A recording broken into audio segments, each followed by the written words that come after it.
আসসালামু আলাইকুম এভরিওয়ান। বর্তমানে একটা স্ক্যাম টাইপস কিছু একটা শুরু হয়েছে, যেটা কিনা হচ্ছে যে বাইনারি ফান্ডেড নিয়ে। অর্থাৎ বাইনারি অ্যাকাউন্ট হচ্ছে আপনাকে ফান্ড দিবে, ঠিক আছে? সো এটা আমি ট্রাই করছিলাম, এন্ড কি হয়েছে ফলাফল আমি আপনাদের সেটা জানাবো আজকে ভিডিওতে। এন্ড এই বাইনারি ফান্ডেড অর্থাৎ এই যে ওয়েবসাইট আছে, এই ওয়েবসাইট নিয়ে সব থেকে বেশি আমাদের কথা বলছে হচ্ছে যে আমি সজীব ভাই। অ্যাকচুয়ালি হয়তো বা আপনারা চিনেন ওনাকে। উনি হচ্ছে উনিও আগে ছিল একজন রোস্টার, বাট ইদানিং হচ্ছে তিনি ট্রেডিং এ কামব্যাক দিয়েছে। দেন এরপর থেকে হচ্ছে যে উনি বাইনারি ফান্ডেড নিয়ে ভিডিও মেক করা শুরু করছে। যাই হোক, আমি হচ্ছে আমার যে অ্যাকাউন্টটা ছিল সেটা আগে লগ ইন করে নিই। এখানে হচ্ছে আমি আমার অ্যাকাউন্টে লগ ইন করে নিয়েছি। এন্ড এখানে যদি আমি চ্যালেঞ্জে যাই, দেখবেন অলরেডি আমি যে একটা চ্যালেঞ্জ দিছিলাম সেটাই আমি ফেল করছি। অ্যাকচুয়ালি আমি যে চ্যালেঞ্জটা নিয়েছিলাম সেটা নিয়েছিলাম হচ্ছে মাত্র $3। বাট এইখানকার যে ক্রাইটেরিয়া আছে ভাই, লিটারেলি এটা ফুললি একটা স্ক্যাম। এই কথা কেন বলতেছি দেখেন, এখানে হচ্ছে যে আপনাকে আগামী এই চ্যালেঞ্জটা নেওয়ার পর থেকে 15 দিনের ভিতরে আপনাদেরকে হচ্ছে যে 30% গেইন করতে হবে, অর্থাৎ $1,500 অ্যাকাউন্টে $450 মতো প্রফিট করতে হবে, ঠিক আছে? মানা গেল।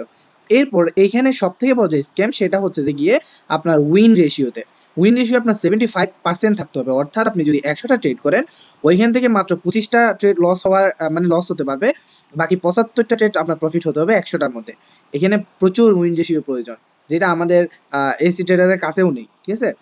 ওকে, এরপর আছে $3K অ্যাকাউন্ট, যেখানে হচ্ছে যে $17 দিয়ে হচ্ছে আপনার অ্যাকাউন্টটা বা চ্যালেঞ্জটা কিনতে হয়। এখানে হচ্ছে 80% আপনার উইন রেশিও রাখতে হয়, এটাও পসিবল না। সো এখানে সব থেকে বেশি ইজি অ্যান্ড যেটা পসিবল সেটা হচ্ছে যে আপনার এই 10K অ্যাকাউন্টটা, অর্থাৎ $69 অ্যাকাউন্ট। এটা সব থেকে বেশি কেন ইয়া, কজ এটার মধ্যে হচ্ছে 85% উইন রেশিও রাখতে হয়। আর তেমন হচ্ছে যে প্রফিট টার্গেট নেই, প্রফিট টার্গেট মাত্র $20। অর্থাৎ এটা একটা স্ক্যাম টাইপস এর হয়। ওকে ওকে, যাই হোক, আপনারা না হয় এরপর ফান্ডেড অ্যাকাউন্ট কিনলেন, আপনাদের এখন আরেকটা ঝলক and একটা জাদু দেখায়, ঠিক আছে?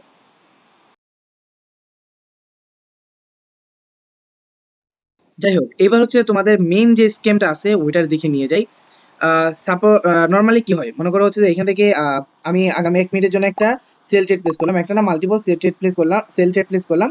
এন্ড এখানে এটা শো করতেছে, ঠিক আছে? এতটুকু পর্যন্ত মানানসই। এরপর হচ্ছে যে মনে করো আমি একবার রিফ্রেশ দিলাম, এটা এই যে একবার রিফ্রেশ দিলাম, wait, এখন দেখবা জাদু। দেখো, ওয়েট, আমি আবার আবার ডেমোতে যাই। এরপর দেখো, আমার কোনো রানিং ট্রেড দেখাচ্ছে না, কোনো রানিং ট্রেডের হিস্ট্রি দেখাচ্ছে না। এন্ড আমার এখান থেকে ব্যালেন্সটা কেটে নিয়ে চলে গেছে, ঠিক আছে? ব্যালেন্সটা কেটে নিয়ে চলে গেছে। এরপরে যদি বিশেষ না হয়, তাহলে আমি হচ্ছে যে এবার 10,000 তো নেই, অ্যামাউন্টের মনে করো হচ্ছে যে 80% একটা ট্রেড প্লেস করে দেখায়, হ্যাঁ? মনে করো 80% হচ্ছে আমি 1 মিনিটের জন্য 22 জন্য ট্রেড প্লেস করলাম, হ্যাঁ? এখন দেখো মার্কেট সুন্দর দেখাচ্ছে, এটা প্রফিট হচ্ছে না লস হচ্ছে, মানে সবকিছু রিল্যাক্স একদম, ঠিক আছে? মানে একদম সবকিছু ঠিকঠাক দেখাচ্ছে, ওকে, মানানসই। এরপরে যখন হচ্ছে যে মনে করো রিফ্রেশ মারলাম বা যে রিলোড মারলাম, এরপর দেখো এখন লাইভ অ্যাকাউন্ট অটোমেটিক নিয়ে চলে গেছে। যখনই আবার ডেমোতে সুইচ করব, আমার অ্যাকাউন্টের ডলার কেটে নিয়ে গেছে। এন্ড মনে করতেছো হয়তো বা এন্ট্রি দেখাচ্ছে না, ক্যান্ডেল টাইম শেষ হয়ে দেখাবে 1 মিনিট পর। না দেখো, এর আগে যে ডেটা প্লেস করছিলাম ওইটারও এন্ট্রি দেখাচ্ছে না, এটার ইয়ে করতেছে না, কিছুই নেই। ডলার এমনিতে কেটে নিয়ে চলে গেছে। সো এটা হচ্ছে তোমাদের বাইনারি ফান্ডেড এর অবস্থা, ঠিক আছে? অ্যাকচুয়ালি বাইনারিতে ফান্ডেড অ্যাকাউন্ট বলতে কিছু হয় না, বাইনারিতে কিছুই হয় না ভাই। ফান্ডেড অ্যাকাউন্ট এগুলো হয় হচ্ছে ফরেক্স ট্রেডিং এ, বাইনারি ট্রেডিং এ এগুলো হয় না। সো তোমরা স্ক্যাম থেকে দূরে থাকো। এটা হচ্ছে নিউ একটা স্ক্যাম টাইপস একটা কিছু। মনে রাখিও, যদি তোমাদের এখানে যদি 100 জন মেম্বার যদি যে $39 ইয়াটা আছে ওইটা যদি নেয়, তাদের ওয়েবসাইট বানানোর কস্টটা উঠে দ্বিগুণ প্রফিটে চলে যাবে। এন্ড ওয়েবসাইটটা যে এআই দিয়ে সাজানো, এটা ইন্টারফেসটা দেখলেই বোঝা যায় যে এটা এআই দিয়ে একটা ওয়েবসাইট মেক করা, এটা দেখলেই বোঝা যায়। সো এসব কিছু থেকে দূরে থাকো। এন্ড তোমরা যদি নিজেদের লস রিকভারি করতে চাও, তোমরা চাইলে হচ্ছে যে আমাকে নক দিতে পারো, আমি ট্রাই করবো যে